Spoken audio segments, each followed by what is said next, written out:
Como a escravidão começou? A escravidão se caracteriza muito pelo trabalho escravo que fez parte de todas as civilizações da antiguidade, como os assírios, hebreus, babilônios, egípcios, gregos e romanos, diversificando as suas características dependendo do contexto de cada lugar. O cativeiro da Babilônia, ou exílio na Babilônia, ocorrido no século VI a.C., é um dos mais importantes da história da civilização hebraica. Esse fato ocorreu na época em que a cidade da Babilônia, situada atualmente no Iraque, se tornava de um poderoso império na região do Oriente Médio, sob a pessoa do rei Nabucodonosor II. Muitas fontes arqueológicas, livros históricos e proféticos da Bíblia são de importância salutar para a compreensão dos acontecimentos que marcaram esse momento. Região da Palestina classificado na tradição hebraica e judaica como a Terra Prometida, na qual foi erguido o Reino de Israel e suas províncias como Samaria e Judeia. Passou a ser alvo da expansão de impérios que se formaram na Mesopotâmia. Quando encontravam-se sob domínio babilônio, os hebreus sofreram uma deportação forçada de sua terra natal para os domínios da cidade da Babilônia e lá se tornaram escravos. Racismo científico. Discriminações raciais são justificadas pelo racismo científico, que embora tenha sido desacreditado na segunda metade do século XX em diante, ainda é usado para apoiar ideias racistas. Ele propõe tipologias que apoiam a classificação das populações humanas em raças, podendo ser classificadas como superiores ou inferiores. Em meados do século XIX, surgiu uma suposição feita por um médico, na qual o tamanho do cérebro definia as raças inferiores. Porém, um pesquisador britânico conseguiu explicar que quanto mais distante o povo habita do equador da Terra, maior é o volume cerebral. Por isso, os vários tamanhos do cérebro. Apesar de ter passado muito tempo do ocorrido, nos dias atuais ainda acontecem manifestações relacionadas a assuntos absurdos como esse, que indicam que os europeus e norte-americanos por terem um cérebro de tamanho mais avantajado. Existem registros de outras teorias sobre o racismo científico, como a ideia de degeneração usada para discutir misturas raciais. E as teorias foram amplamente difundidas na Europa e espalhadas pelo mundo. Conflitos do racismo científico brasileiro se localizavam no terreno de outro ponto de pauta, a discussão sobre a mistura de raças e os riscos de degeneração decorrentes. O Brasil era considerado uma nação composta de raças miscigenadas em transição. Consideravam que o Brasil iria embranquecer, ou seja, evoluiria para um país mais branco. Essa ideia se dá a uma forma de racionalizar os sentimentos de inferioridade racial, criada pelo racismo científico. O motivo do julgamento de inferioridade do povo brasileiro era o tamanho que o imperador do Brasil, Pedro II, apresentou uma exposição antropológica no Museu Nacional do Rio de Janeiro, onde foram exibidos indígenas trazidos para a ocasião.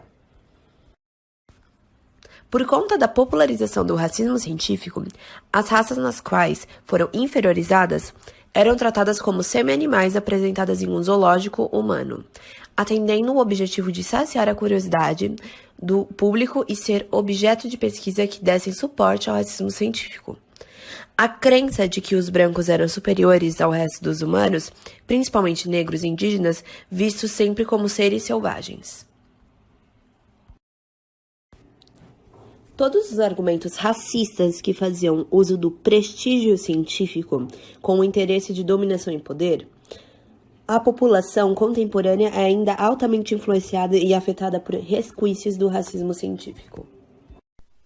A escravidão no Brasil iniciou-se juntamente na chegada dos portugueses, que procuravam nos navios uma mão de obra forçada para a retirada do pau-brasil. Porém, a cultura indígena, incompatível com os pensamentos europeus, e o vasto conhecimento pelo território brasileiro fez com que os portugueses logo desistissem da ideia. Ou será que foi uma jogada de contra-reforma católica que precisava de mais fiéis? De qualquer forma, a presença dos jesuítas contribuiu para os indígenas não se tornarem a principal fonte de escravos no Brasil. O tráfico negreiro, que já era uma fonte de renda para Portugal, tornou-se comércio após a descoberta da nova terra fértil.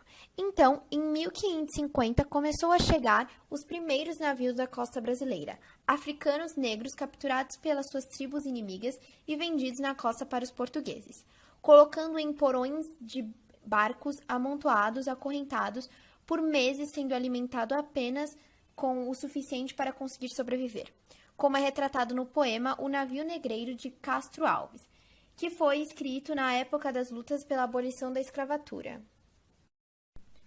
Era um sonho dantesco, o tombadinho, que das luzernas ar vermelha o brilho em sangue a se banhar, tinir de ferros, estalar de açoite, legiões de homens negros como a noite, horrendos a dançar. Negras mulheres, suspendendo as tetas magras crianças, cujas bocas pretas rega o sangue das mães. Outras moças, mais nuas e espantadas, no turbilhão de espectros arrastadas, em ânsia e mágoas vãs. Após essa viagem, eram vendidos como objetos sendo situados um preço de acordo com a sua funcionalidade. Essas pessoas passavam suas vidas trabalhando e sendo tratadas como móveis, posses de quem pagar mais. A escravidão brasileira não ficava apenas com o trabalho forçado, se entendendo a perda de uma valiosa cultura e danos maiores com a tortura sendo física, indo de castigos e punições em praças públicas. Essas práticas eram mais conhecidas, mas também a tortura psicológica que tirava o título de pessoa do escravo. É importante dizer que todas essas formas de torturas eram aceitas socialmente. Como é dito no livro Liberdade por um Fio, que pesquisa a história da escravidão no continente americano, onde houve escravidão, houve resistência. Essa frase mostra a não concordância dos negros com sua posição, que é muito vista nos quilombos, comunidades dos escravos foragidos. Para os portugueses, um ato contra a escravidão que deveria ser destruída. O significado de quilombos tem sua origem de povos bantus que eram utilizados para definir os acampamentos de guerra jaga. Para os escravos, era uma forma de libertação e de praticar seus antigos hábitos e culturas, onde pessoas de diversas localidades viviam juntas contra a prática da escravidão.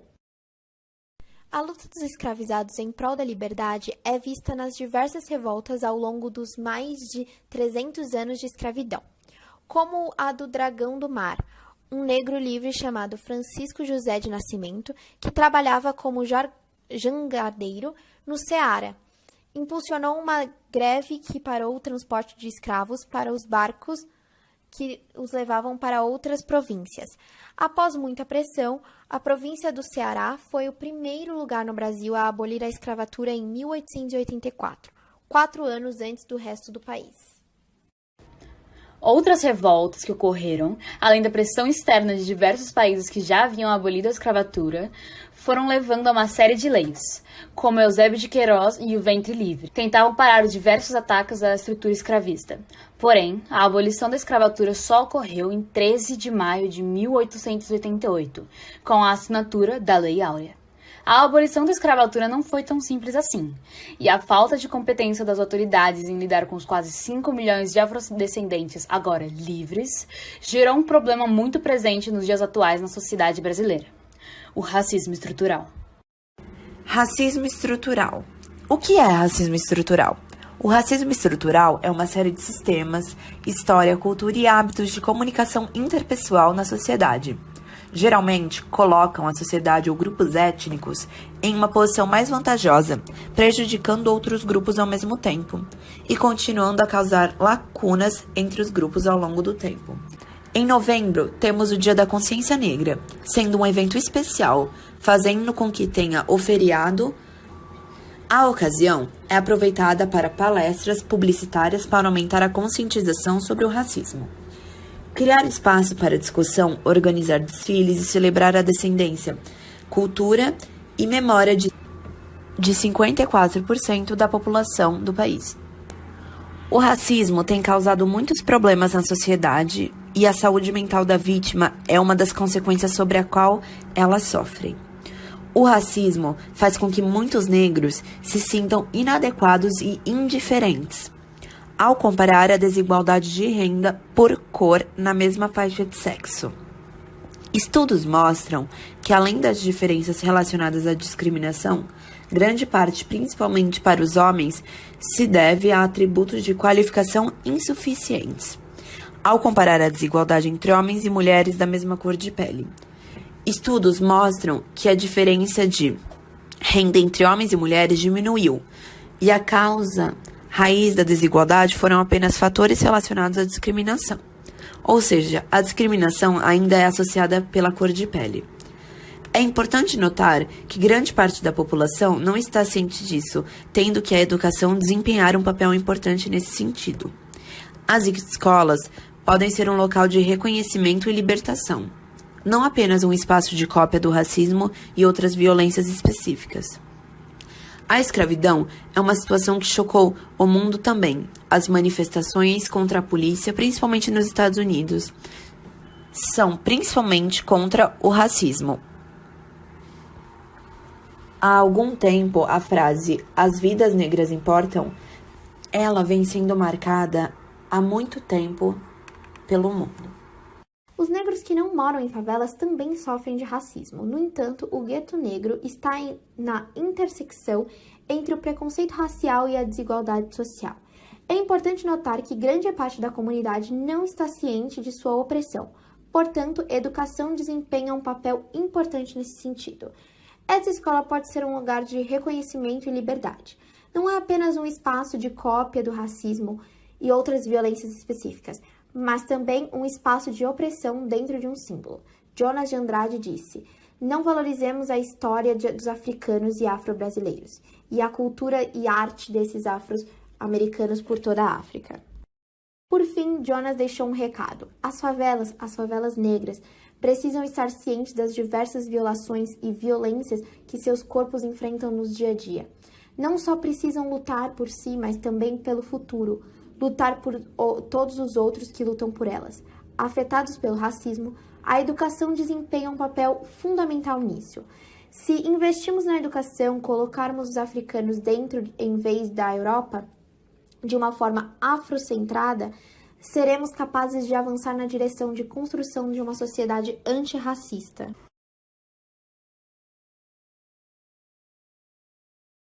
A abolição da escravidão era algo de extremo interesse para os ingleses, uma vez que a Inglaterra estava passando por um período de revolução industrial e precisava expandir seu mercado consumidor. O Brasil, desde 1810, foi um dos países que foi influenciado pela Inglaterra para abolir de vez a escravatura.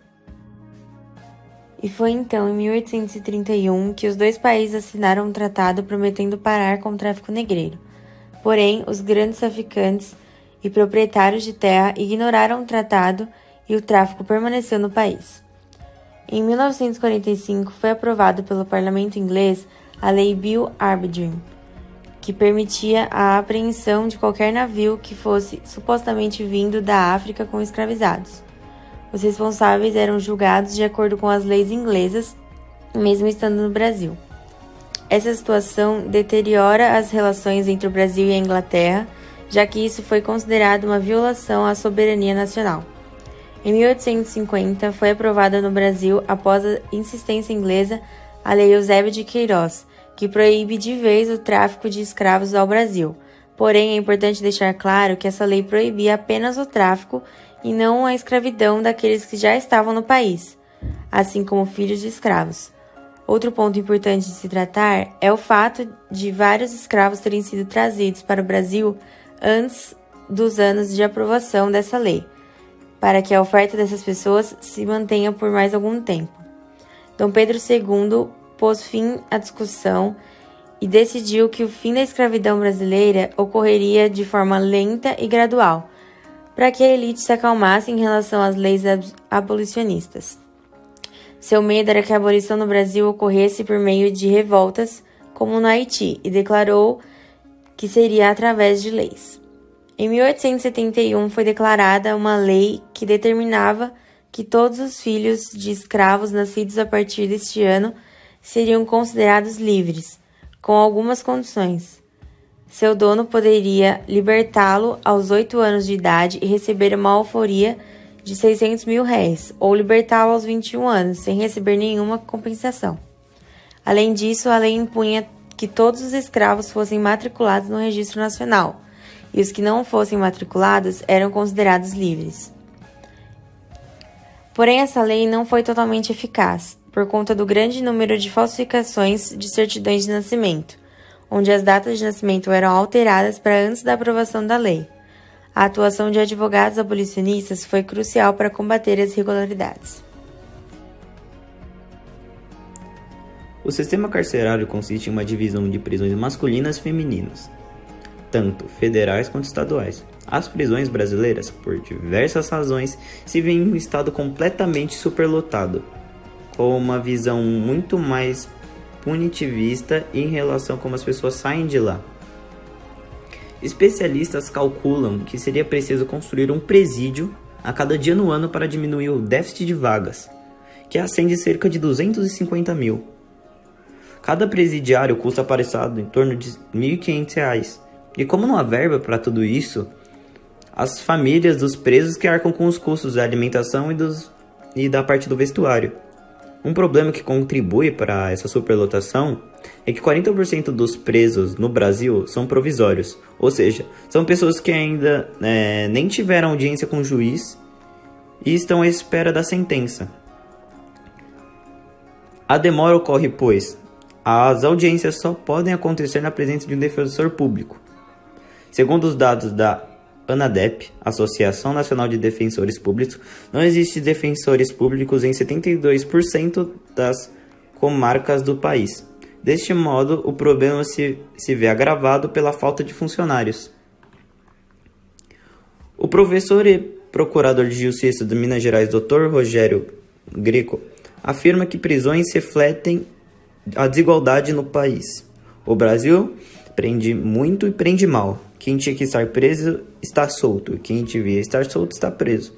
A gente prende só pobre, só miserável. Esta é a nossa cultura, nossa regra. É muito mais fácil prender um miserável do que prender um sujeito de classe média ou classe alta. Entrevista ao programa Palavra do Professor.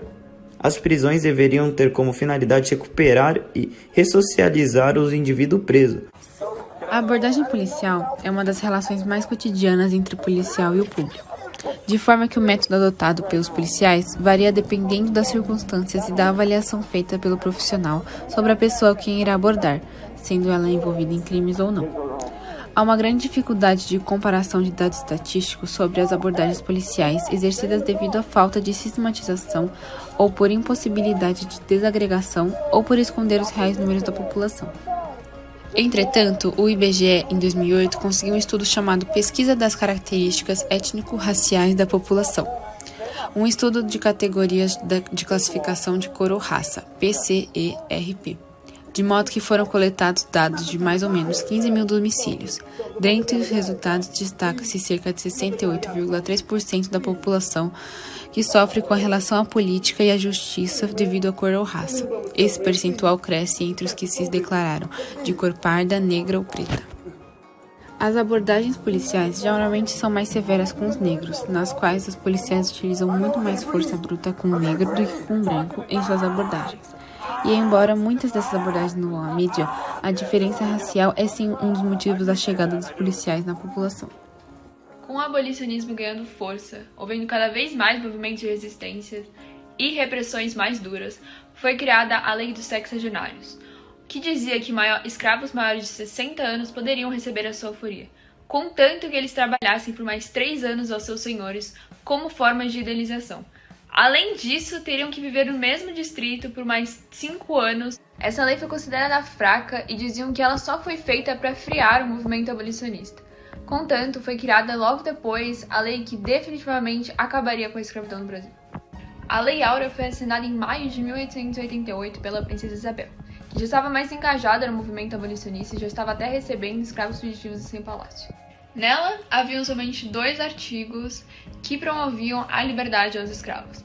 Porém, não havia nenhuma organização do Estado e não havia nenhum plano para reintegrar esses escravos dentro da sociedade. Apesar de ter agradado os seguidores do movimento abolicionista, o governo perdeu o apoio da elite agrária. E juntando com todas as outras perdas de apoio das outras camadas da população, foi isso que causou a nossa primeira República Brasileira. George Floyd, uma famosa vítima de racismo nos Estados Unidos, foi abordado por policiais que alegaram usar violência somente após a falta de cooperação de George. O homem negro de 40 anos pediu socorro com um júri do policial imobilizando ele. Entretanto, sem socorro, faleceu durante a abordagem. O policial responsável pela morte de George foi preso, demonstrando que o ato realmente foi racista e foi punido. Após o caso com George Floyd, diversas manifestações explodiram nos Estados Unidos, tanto as pacíficas quanto as violentas. A polícia e a Guarda Nacional utilizaram gás lacrimogêneo e bombas de efeito moral para conter as manifestações, além das diversas prisões que eles fizeram. A onda de manifestações se difundiu entre a Espanha e a Itália também. Em Madrid, os manifestantes se reuniram na frente da Embaixada Americana e em Roma, a manifestação foi na frente da Piazza del Popolo. Como consequência dos protestos, houve uma diminuição de 150 milhões de dólares no orçamento policial, que foram destinados a programas sociais para a comunidade negra. Houve também a proibição de técnicas de mobilização no pescoço, utilizando os braços ou as pernas para a polícia dos Estados Unidos.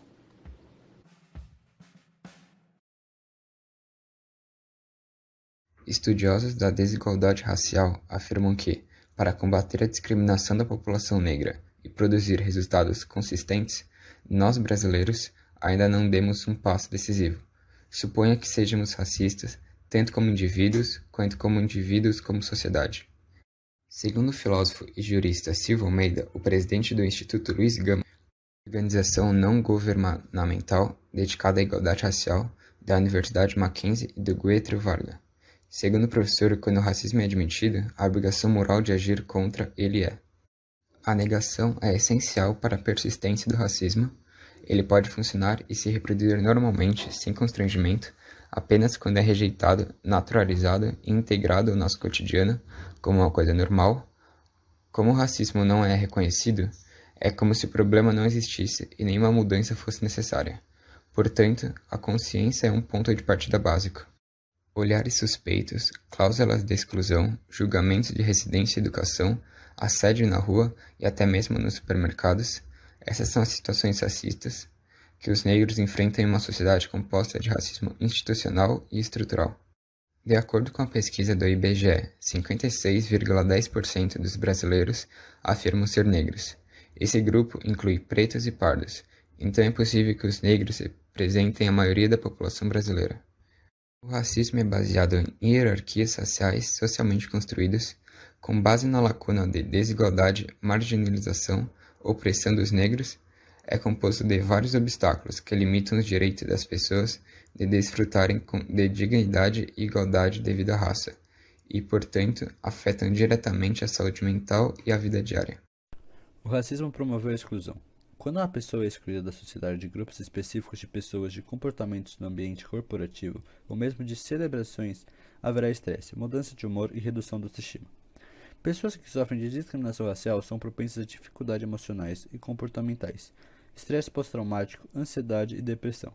Essas condições prejudicam diretamente a saúde mental e o bem-estar das vítimas. De acordo com um relatório de pesquisa dos Estados Unidos, eventos de estresse relacionados à raça são considerados fatores de risco mais sérios para sofrimento psicológico do que outros eventos de estresse. Vamos treinar a empatia e tentar imaginar o efeito causado pelas seguintes frases. Seu cabelo parece com um bombril que eu uso em casa. O que você está fazendo aqui? Aqui não é lugar para gente da sua laia. Vou revistar você. Você não tem cara de gente do bem. Até que as pessoas pretas fazem filhos bonitos. Tinha que ser coisa de preto. Para uma negra, você é até bonita. As frases anteriores incomodam a vítima e questionam a cor de pele, a origem e o futuro. Quando a vítima se lembra da discriminação sofrida, inúmeros pensamentos emergem, gerando sentimentos íntimos, tristeza, insegurança e inferioridade. As reações são diferentes, mas as consequências do comportamento racista não são apenas expressões verbais. O que acontece? Vigilância, incapacidade de dormir, medo do perigo, raiva, perda de apetite, indiferença e evitação de sintomas. Por exemplo, além de vivenciar um ciclone de pensamentos e sentimentos contraditórios relacionados ao comportamento, as mulheres negras também se tornam vítimas de condições de machismo, que agravam a estrutura social que se torna excessivamente sexual devido ao desejo sexual feminino. A resultante desigualdade racial, desse modo, as mulheres negras sofrem de racismo e masculinidade, dois fatores que afetam a saúde mental das mulheres negras, que carregam todo o peso da objetificação e da dupla pressão. Pressão estética do racismo socialmente. O racismo está implantado no nosso cotidiano e a pressão estética é muito grande. O padrão de beleza europeu, tão valorizado no Brasil, é um traço muito marcante do racismo que vivenciamos nos dias de hoje. Em uma sociedade baseada no padrão de beleza europeu, qualquer pessoa que não o siga vai alterar suas próprias características até se sentir dentro desse padrão criado pela sociedade. Ainda por cima, caso essas pessoas sejam tipicamente europeias, são consideradas inferiores. É tanto uma pressão interna quanto externa. Enquanto as pessoas sofrem o preconceito alheio, ela também não se sente bem consigo mesma. Qualquer traços negros são tratados quase que como um defeito, não como um traço da natureza do povo negro. Seus cabelos, por exemplo, por serem crespos e escuros, são considerados um erro. Daí surgem termos como cabelo ruim, tão presente no vocabulário dos brasileiros. Os cabelos têm de ser lisos e claros, apenas mais uma forma de desqualificar a origem negra. E com toda essa pressão da sociedade, muitos sentem a necessidade de mudar até se encaixarem nesses padrões. Alisam seu cabelo, colocam lentes de contato de cores claras, fazem cirurgias plásticas para tirar seus traços, e isso causa uma grande quantidade de problemas.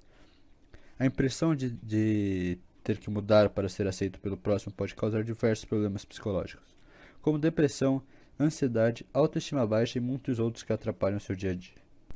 O racismo na política ainda existe. O racismo é uma chaga social no Brasil. Mesmo após mais de um século de abolição da escravatura, a população negra permanece na maioria das vezes à margem dos espaços de prestígio.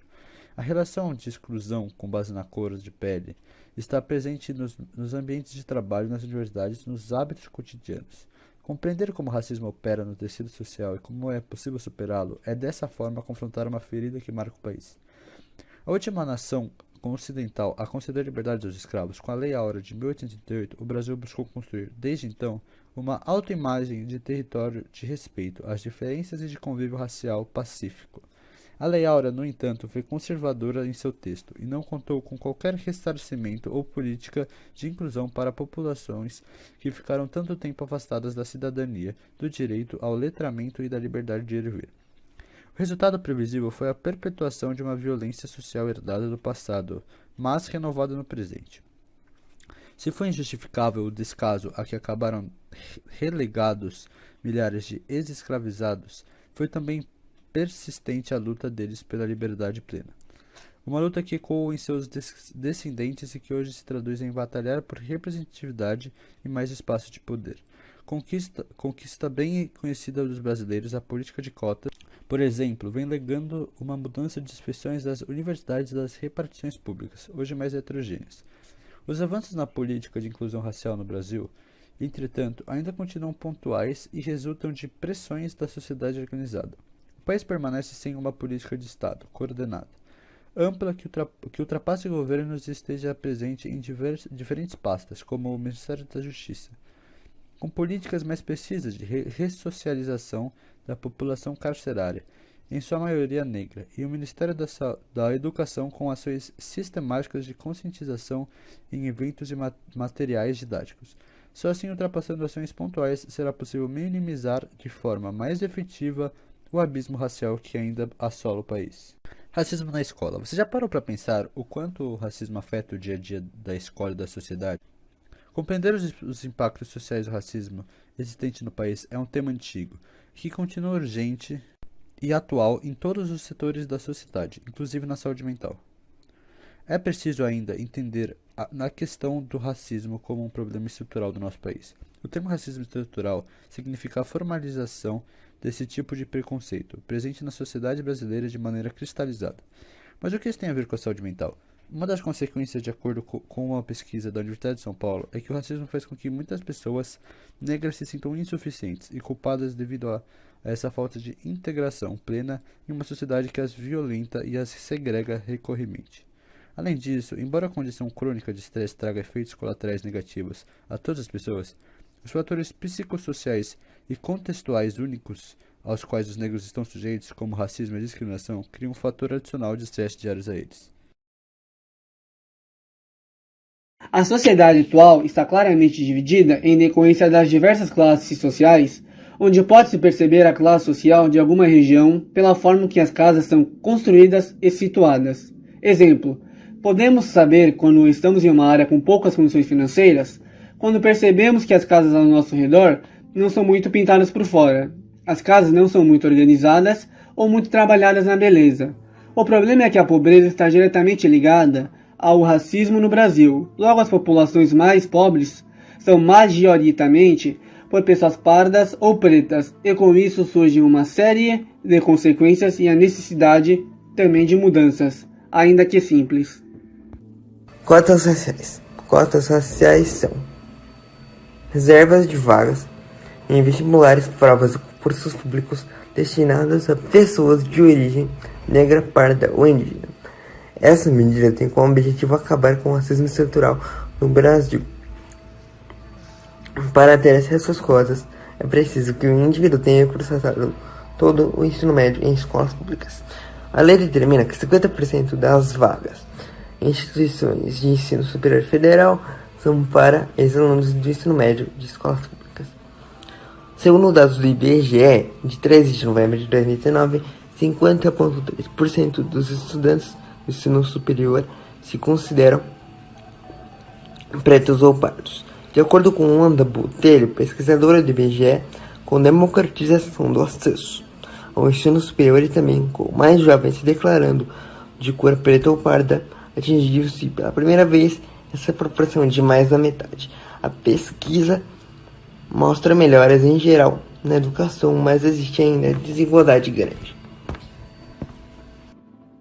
Índice de desigualdade. Empregos. De acordo com o IBGE, a maioria da população brasileira se identifica como preta ou parda. Essa parte da população também é a maioria da força de trabalho do país.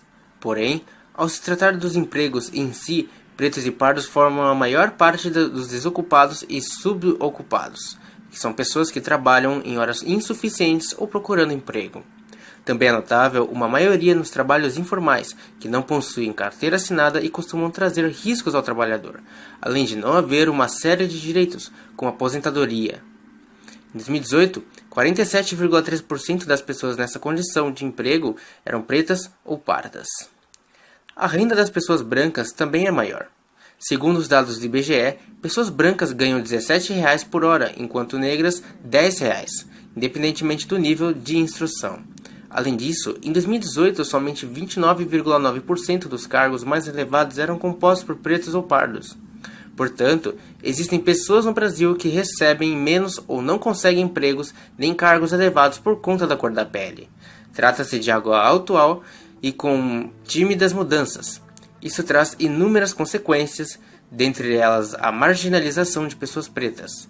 Por não conseguirem emprego, essas pessoas podem passar a roubar e praticar outros crimes. Índices de desigualdade e educação. Apesar dos índices de escolaridade terem mostrado melhoras, há uma diferença abismal entre educação de pessoas pretas ou pardas e brancas. A educação no Brasil em si já não é muito acessível, mas ao se tratar da questão racial, essa situação piora. Segundo o IBGE, o analfabetismo de pessoas pretas ou pardas em todo o território seria de 9,1%, enquanto o de brancos é de 3,9%. A maior diferença está no ensino médio e superior, em que a diferença varia entre 17% e 8%. 76,8% dos jovens brancos terminaram o ensino médio, porcentagem que cai para 61,8% ao se tratar de pretos ou pardos. Alguns dos motivos para tais informações seriam a necessidade de vários jovens trabalharem para manter a família, falta de oportunidade, sistema educacional falho, entre outros. Como eu já disse anteriormente, as cotas são um auxílio para facilitar a entrada de pessoas negras na faculdade. A quantidade de pessoas estudando deveria ser maior e as oportunidades de educação iguais. As cotas ajudam, mas ainda não são o suficiente para trazer concursos públicos mais justos, o que tende a demorar, mas já há mudanças no setor. Conclusão do documentário. O racismo é algo estrutural e secular.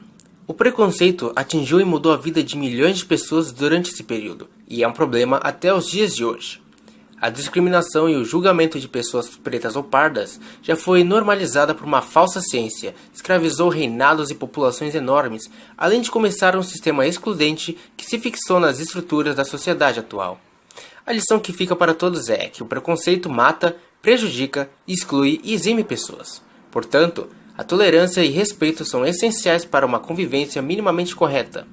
Outro ponto importante é relembrar o passado e tentar modificar os erros, seja no dia a dia, em protestos ou cobrando medidas do governo. É inegável que existe um sistema preconceituoso e apenas nós conseguiremos mudar isso.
Música